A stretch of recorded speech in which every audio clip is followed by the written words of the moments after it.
началото на годината Людмил Работов предупреди, че сектор зърнопроизводство е в абсолютна стагнация. По думите му няма сделки, няма експорт. Затова цените, които се котират, са под себестойност.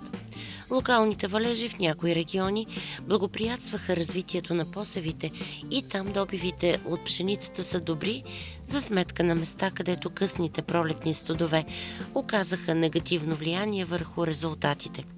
Почти същото е положението и при пролетните култури. Много са така, как да кажа, плаващи добивите. Има добиви по 80, по 100, по 150, 200 кг, така че още в началото на жътвата няма как да знаем точно какви ще са крайните резултати и дали ще удовлетворят повечето от земеделските производители и колеги. В момента усилията са концентрирани върху прибиране на продукцията от пролетните култури. В Пловдивска област като цяло реколтата не е добра спрямо миналата година, така че на базата и на самата ситуация по отношение на ниските цени, високите ренти, високата себестойност и производство, нещата като цяло за стопанствата не са чак толкова прогнози в оптимистичен план. Трябва максимално колко се може да намалим разходите с цел да можем да оцелим на пазара и да продължим да произвеждаме продукция, която така или иначе ще служи за храна на хората.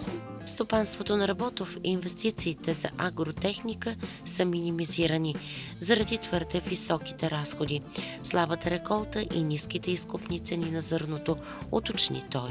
Почти не съм купувал техника, така че най-нужното, което фактически е било нужно за стопанството, съм направил такива инвестиции, които са незначителни. Единствената по-мащабна придобивка, без която трудно би продължил напред, е инвестиция в поливна инсталация по подмярка 4.1 от Програмата за развитие на селските райони. Това е бъдещето, там трябва да се набляга държавата като държавна политика и приоритет, максимално колко се може да се развива поливното земеделие в България. Защото по този начин ще оцелеем и ще запазим българското производство. По този начин така подобрих производителността в стопанството и реално по-сигурни добиви очаквания от към, пак казвам, поливната инсталация.